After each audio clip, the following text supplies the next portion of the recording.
આપણે ત્યાં તો એવા એવા ભગવદીઓ થઈ ગયા કે એ ભગવદીઓએ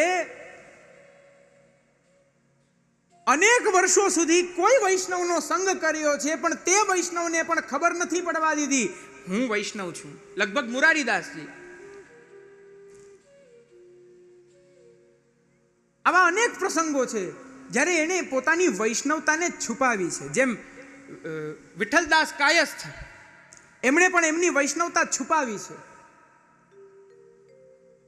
ધર્મ અને ભક્તિ આ બંને સંગોપનનો વિષય છે, પ્રકાશનો વિષય નથી. કારણ કે પ્રભુ ભક્ત ભાવાત્મા છે. પ્રભુ ભક્ત ભાવાત્મા છે. પ્રભુ તે ભક્તના ભાવ અનુસાર તે ભક્તને જ સુખ દેનારા છે, જગતને નહીં. અને આપણે આપણા સ્વપ્રકાશાર્થ, આપણી આત્મશ્લાઘાને માટે આપણે આપણા ભગવદીયપણાને પ્રકટ કરી દઈએ છીએ. પરિણામે ભગવત કૃપાથી વંચિત થઈ જઈએ છીએ. સાચું કયો? ક્યારેક થઈ જાય છે આવું? આ વૈષ્ણવતા નથી, આ વૈષ્ણવ ધર્મ નથી. તો દત્વા દૈન્યેન સંતુષ્ટ નિત્યમ દેહમ અલૌકિકમ. દૈન્યના માધ્યમથી પ્રસન્ન થયેલા પ્રભુ પોતાનો અનુભવ જતાવે. આ માર્ગની અલૌકિક રીતિ છે એવું કહી અને પછી 12મો શ્લોક. હા, પેલું જ કરવું પડશે.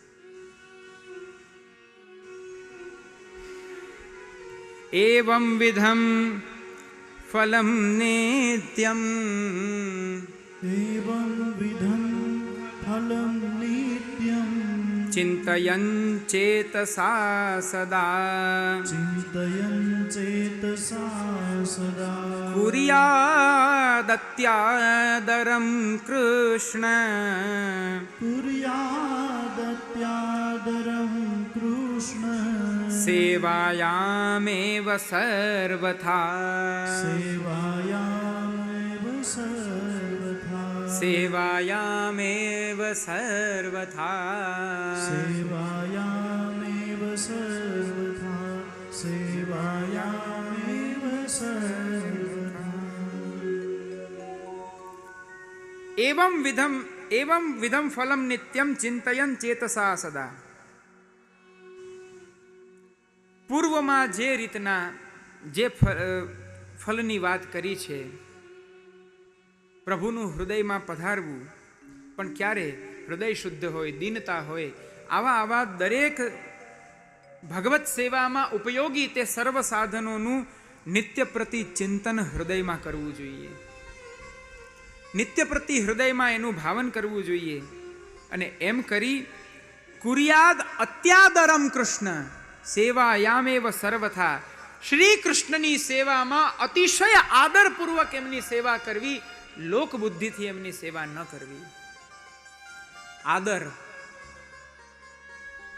અતિ આદર.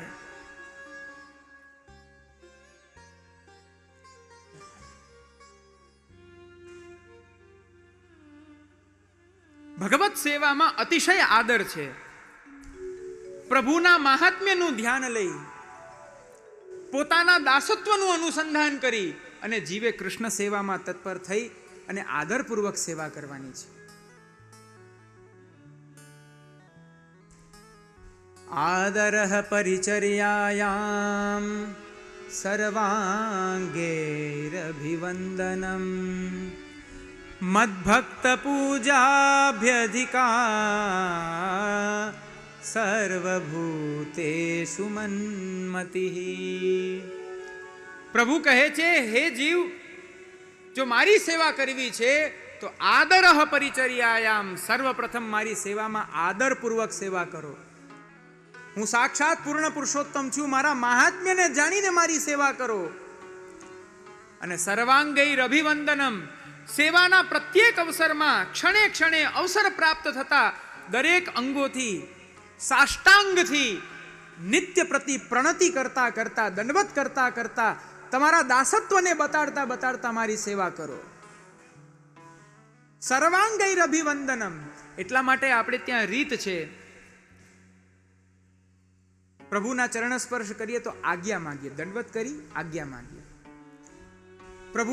પ્રભુના વેણુજી વડા કરીએ, દંડવત કરી આજ્ઞા માંગીએ. પ્રભુના માલાજી વડા કરીએ, દંડવત કરી આજ્ઞા માંગીએ. આદરઃ પરિચર્યાયા.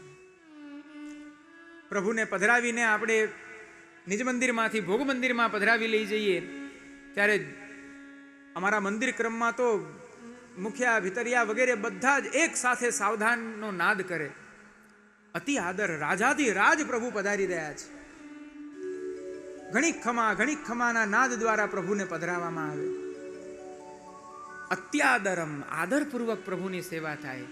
કારણ કે આ જ દાસનો ધર્મ છે. સેવકનો ધર્મ શું? આ રીતના સેવક હોય કે આમ સેવક હોય? સ્વાભાવિક છે ને, સહજ છે ને.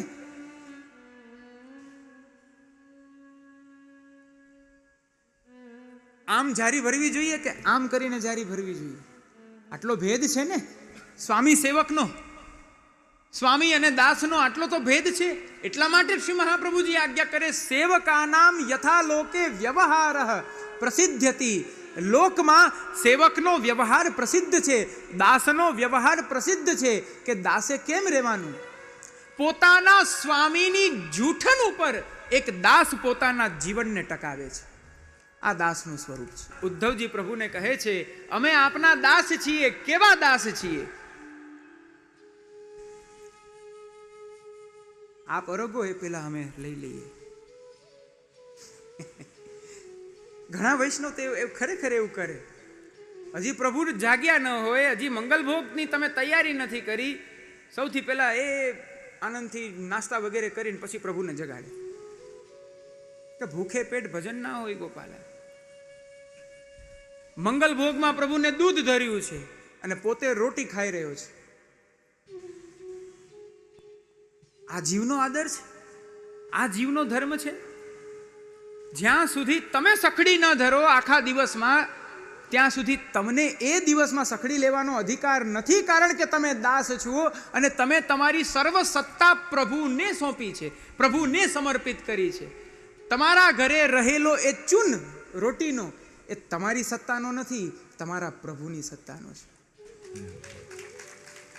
એ પ્રભુએ સર્વ વસ્તુને પોતાની માની છે. માટે તે સર્વ વસ્તુ પેલા સ્વામીને ધરવામાં આવે. પેલા સ્વામી એનો ઉપભોગ કરે, પછી સેવક એનો ઉપભોગ કરે. આ બધું આ પ્રેક્ટિકલ નોલેજ છે. આ બધું મેં જોયું છે એટલે હું આપને કહું છું. આવું ના હોય.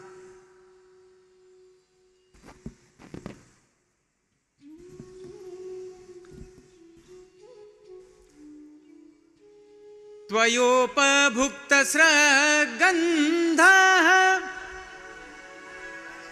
વાસોલંકાર ચર્ચિતા ઉચ્છિષ્ટ ભોજિનો દાસા તવ માયામ જયેમહી. હે પ્રભુ, અમે આપના કેવા દાસ છીએ ખબર છે? ત્વયોપભુક્ત, આપનું ભોગવેલું જ અમે ભોગવીએ છીએ. આપનું ઉપભુક્ત ઉચ્છિષ્ટ જ અમે ગ્રહણ કરીએ છીએ. આ વૈષ્ણવનું સ્વરૂપ, આ દાસનું સ્વરૂપ. આપે સુંદર પુષ્પમાલા ધરી હોય અને એ પુષ્પમાલાથી આપની શોભા બહુ અનેરી પ્રતીત થતી હોય, પણ એ પુષ્પમાલા જ્યારે આપ વડી કરીને પધરાવો તો એ માલા પ્રસાદી રૂપ અમે પહેરી લઈએ.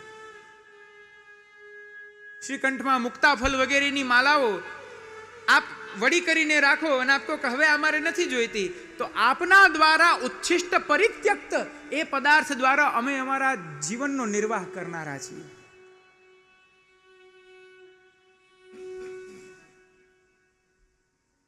આપ ચંદન વગેરે જે આપના શ્રીઅંગ પર ધારણ કરો છો, એનો લેપ કરો છો, આપ લગાવો છો, એ જ્યારે આપ વડું સ્નાનમાં પધારો એ પૂર્વે આપ જ્યારે આપ વડું કરો છો, વડું કરીને અમને પ્રસાદી થોડું આપ કૃપા વિચારીને પધરાવો, તો એમાં અમે ઉપરથી જલ કરી એ જ પ્રસાદી અમે પણ લગાવી લઈએ છીએ. વાસહ, આપ વસ્ત્ર વડા કરીને એમ કહો કે હવે તો આ વસ્ત્ર બહુ જૂનું થઈ ગયું, હવે નવું વસ્ત્ર સિદ્ધ થાય એ ધરું. તો જે આપના એ જૂના વસ્ત્ર છે એ વસ્ત્ર અમે ધારણ કરીને અમારા જીવનનો નિર્વાહ કરીએ છીએ. આપ જે અરોગી અને જે આપના ભોજનની અંદર જૂઠન આપ અવશિષ્ટ રાખો છો એ સકલ ઉચ્છિષ્ટ અમે ગ્રહણ કરનારા છીએ. આ વૈષ્ણવનું સ્વરૂપ છે. જ્યારે આ પ્રકારે જીવ પૂર્ણ સમર્પિત રહે છે ત્યારે એનું દાસત્વ સિદ્ધ થાય. ત્યારે જ દાસત્વ સિદ્ધ થાય. સમર્પણ નથી તો ભક્તિ માર્ગનું ફલ નથી. પહેલા દિવસે કીધું, બીજા દિવસે કહું છું, આજે પણ કહું છું. કૃષ્ણદાસ મેઘન શ્રી મહાપ્રભુજીને પ્રશ્ન કરે છે કે કૃપાનાથ, ભગવત ભક્ત થઈને પણ જીવ કેમ ભગવત લીલાની અનુભૂતિ નથી કરી શકતો? શ્રી મહાપ્રભુજી આજ્ઞા કરે છે કે એ જીવનું હજી સમર્પણ નથી. પદાર્થોનું નિવેદન તો ભગવાનને કરી દીધું, પણ નિવેદિત પદાર્થનું સમર્પણ નથી કરતો, માટે એની તત્પરતા નથી થતી. અને નિવેદિત પદાર્થનું જ્યારે સમર્પણ કરે ત્યારે જ એને દાસત્વનું દાન થાય છે. અને એ દાસત્વ દ્વારા જ સેવામાં આદર પ્રકટ થાય છે. શ્રીમદ ભાગવતના 11 સ્કંદમાં પ્રભુ કહે છે કે મારી સેવા કેમ કરવી, પોતે શીખાવે છે, પોતે શીખવાડી રહ્યા છે. सम्मार्जनोपलेपाभ्यां सेकमण्डलवर्तनैः गृहशुश्रूषणं मह्यं दासवद्यदमायया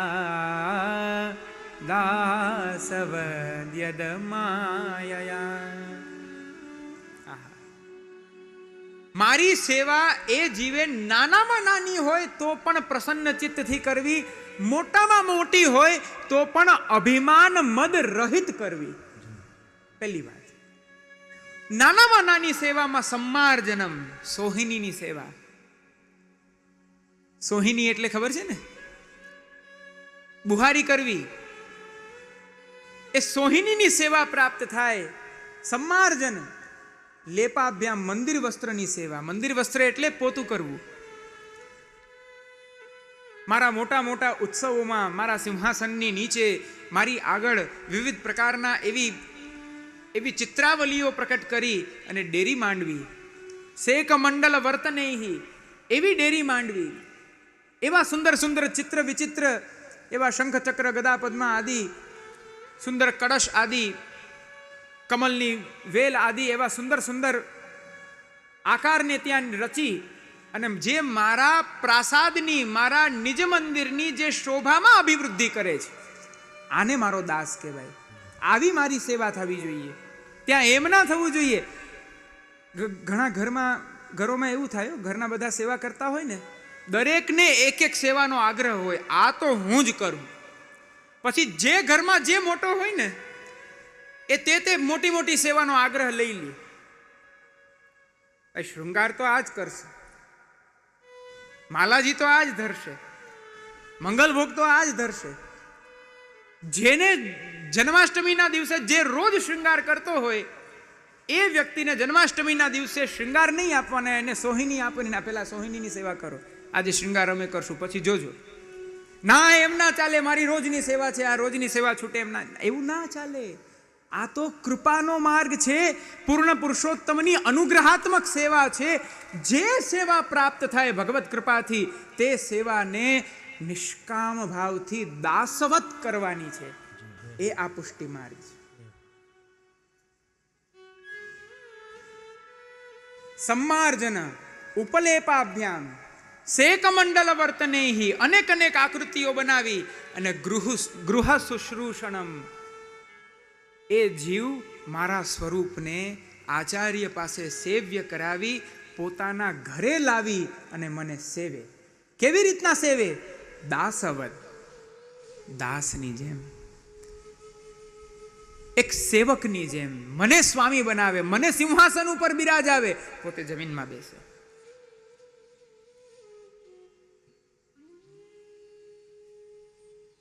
દાસ કેવો હોય ખબર છે? મેં હમણાં જ ક્યાંક કીધું તું, યાદ નથી, આપણે છેલ્લે વાવડી હતા, લગભગ ત્યાં જ વાત થઈ હતી. દાસ કોને કહેવાય? એનો સ્વામી જેમ કે શેરડી, મુખમાં મૂકીને ચાવે છે અને એનું જે છોતલું હોય એ બહાર મૂકે અને દાસ એ છોતલાને ખાઈને પોતાનો નિર્વાહ કરે. એને આખી શેરડીમાંથી રસ નથી લેવો, એના સ્વામી દ્વારા ચરવિત જે શેરડી છે એ ચરવિત શેરડીમાં જે અવશિષ્ટ રસ છે એ રસ દ્વારા જ પોતાનો નિર્વાહ કરી લેવો. આનું નામ દાસ, આનું નામ દાસત્વ. થાકતા નથી ને? ખાલી 12:15 થયા છો, જરાય ઢીલા ના પડતા, જરાય નહીં એમ. હા, હજુ 45 મિનિટ કાઢવાની છે. તો આ રીતના કુર્યાદ અત્યાદરમ, અતિ આદરપૂર્વક, દાસત્વતાપૂર્વક મારી સેવા કરવી. જેમ સંભલવાળા બિલાડીએ શૈયા બગાડી, રાજભોગ ધરીને શૈયાની સેવા કરે છે. શું કહે છે? ત્યાં અનંત બ્રહ્માંડના અધિપતિ છે, આખા બ્રહ્માંડનું ધ્યાન રાખે છે, શૈયા નથી સાચવતા. પ્રભુએ લાત મારીને રાજભોગનો થાળ આપે નીચે જમીન પર પાડીને કહ્યું, તું સેવક છો કે હું સેવક છું? સેવા ધર્મ કેનો છે? એ તારો છે. અને સેવ્ય કોણ છું? હું છું. સેવામાં મારા સુખનો વિચાર તારે કરવાનો હોય કે તારા સુખનો વિચાર મારે કરવાનો હોય? દાસવદ યદમાયયા, દાસવત સેવા કરવી, પણ નિષ્કપટ સેવા કરવી.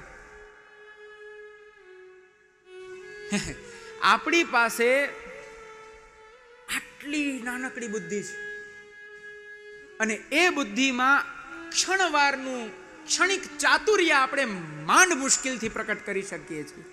એવા ચાતુર્યને આપણે અપ્રમેય એવા ભગવાનની સામે આપણે ચાતુર્ય લગાડીએ છીએ. આજે આમ કરી લો ને, કાલે પછી આમ કરી લેશું, આજે આમ કરી લો ને. આ બધા વૈષ્ણવની આદત હોય. દરેક વૈષ્ણવ હંમેશા વચલો રસ્તો શોધે. સરળતા કરો, વચલો રસ્તો, જેને આપણે કહીએ સગવડિયો ધર્મ. સગવડિયો ધર્મ, દરેકનો વચલો રસ્તો. આ રીતના પુષ્ટિ માર્ગીય સેવા નથી થતી. શ્રી મહાપ્રભુજી ગુસાઈજીની આજ્ઞા અનુસાર જ થાય છે, દાસત્વના અનુસંધાન પૂર્વક જ થાય છે. છેલ્લા શિક્ષાપત્રોમાં શરીરાય મહાપ્રભુ આજ્ઞા કરશે, આવતા વર્ષે જોશું આપણે. શુદ્ધ ભાવો પ્રભો સ્થાપ્યો ન ચાતુર્ય પ્રયોજકમ અંતર્યામી સમસ્તાનામ ભાવમ જાનાતિ માનસમ.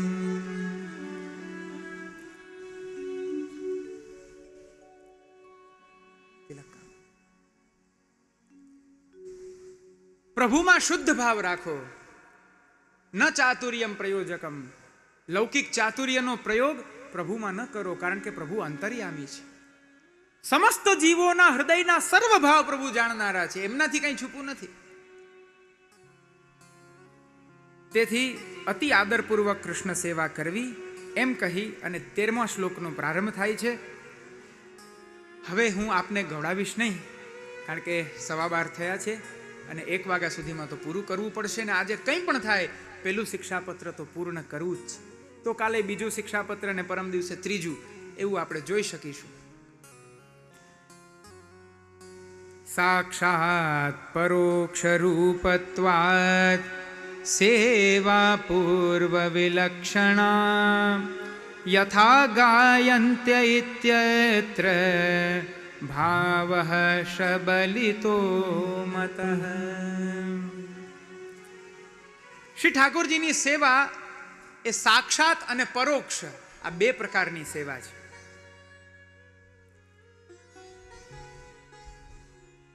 એક હૃદયની વાત કહું આપ સૌને.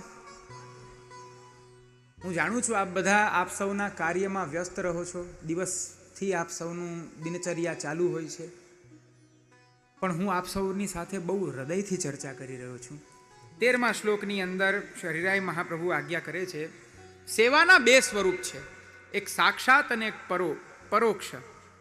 સાક્ષાત સેવા એ સંયોગાત્મક છે, પરોક્ષ સેવા તે વિયોગાત્મક છે. જેમ સાક્ષાત સેવામાં યશોદાજી વગેરે બધા સાક્ષાત સેવા કરી રહ્યા છે, જ્યારે પ્રભુ વનમાં પધારે છે એ સમયે વ્રજભક્તો પરોક્ષમાં સેવા કરે છે.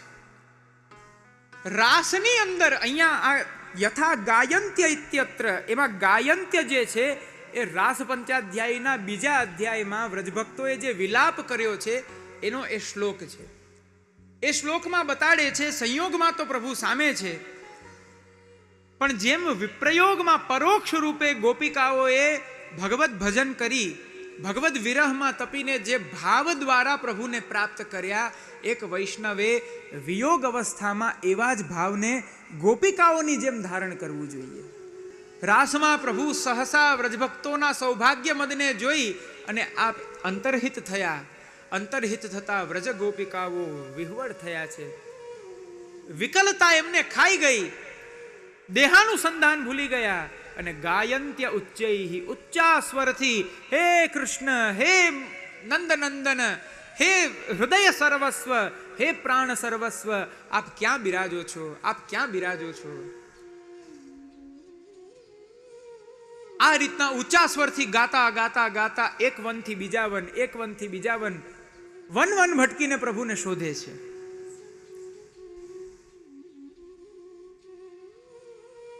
જે સર્વવ્યાપી આકાશ જેમ સર્વવ્યાપી છે, એમ જે પ્રભુ સર્વવ્યાપી છે એવા સર્વવ્યાપી પ્રભુની ખોજ તેઓ વૃક્ષે વૃક્ષે પૂછી પૂછીને કરે છે. ભૂતેષુ સંતમ, જે જીવો માત્રની અંદર બિરાજી રહ્યા છે, વ્રજગોપિકાઓમાં પણ બિરાજી રહ્યા છે, એવા પ્રભુની શોધ તેઓ એક એક વૃક્ષને પૂછીને કરે છે. જે પ્રત્યેક ભક્તજનોના હૃદયમાં બિરાજે છે એવા પ્રભુની શોધ તેઓ એક એક વનસ્પતિને, એક એક પાંદડાઓને, તુલસીના પત્રને એક એકને પૂછી પૂછીને કરી રહ્યા છે. આ રીતના વિકલ્પ થઈ ગયા. અરે ભલા કોઈ વૃક્ષ ઉત્તર આપે? વૃક્ષ પાસે શું ઉત્તર છે? વૃક્ષ પાસે જીવવા છે? એ તો જળયોનીમાં છે, પણ છતાં એને પૂછે છે. શ્રી મહાપ્રભુજી કહે છે ગોપિકાઓ શાસ્ત્ર નથી ભણ્યા પણ ભગવત ધર્મને જાણનારા છે. એમને ખબર છે કે આ વ્રજના વૃક્ષો પણ સામાન્ય વૃક્ષ નથી, આ લીલા પરિકર છે. જે ભગવત ગતિને ઇન્દ્રાદિ બ્રહ્માદિ દેવો નથી જાણતા, તે ભગવત ગતિને આ મૂઢ હોવા છતાં પણ આ વૃક્ષ જાણે છે. શ્રી મહાપ્રભુજી આજ્ઞા કરે છે મૂઢા અપી વૈષ્ણવાહ ભગવત ગતિમ જાનંતી, પ્રભુની ગતિને જાણે છે માટે એને પૂછે છે. આ આખી લીલામાં પ્રભુએ વ્રજ ગોપિકાઓને વિપ્રયોગ રસનું દાન કર્યું છે. શા માટે? તમે એવું સાંભળ્યું હશે કે વિરહનું દાન કરો, વિરહનું દાન કરો. બધા કેમ વિરહનું દાન માગે છે? વિપ્રયોગ રસની અંદર શું છે? વિપ્રયોગ રસ દ્વારા જીવ પ્રભુમાં અધિક દૃઢ થાય છે, જીવ અધિક પ્રભુમાં સ્થિર થાય છે.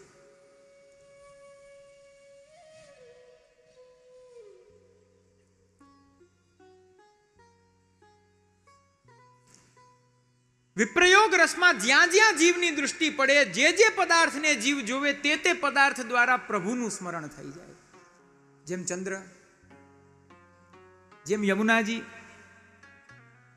જેમ વ્રજ વૃંદાવનના વૃક્ષો, વ્રજની ગાયો, વ્રજની લતાપતાઓ, ગોપ બાળકો, આ સર્વને જુએ તો પ્રભુની યાદ આવે.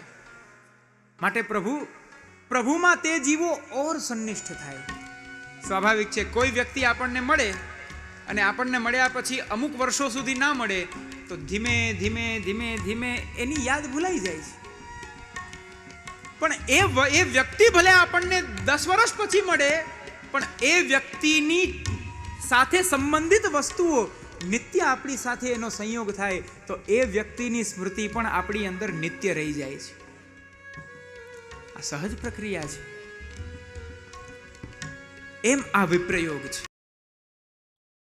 શ્રી પ્રભુને પ્યારા શ્રી યમુનાજીના લાડીલા એવા રસિક સત્સંગી વૈષ્ણવોને જે શ્રીના આ વચનામૃત ગમ્યા હોય તો આ વિડીયોને લાઈક કરજો, શેર કરજો અને કમેન્ટ બોક્સમાં જય શ્રી કૃષ્ણ જરૂર લખજો.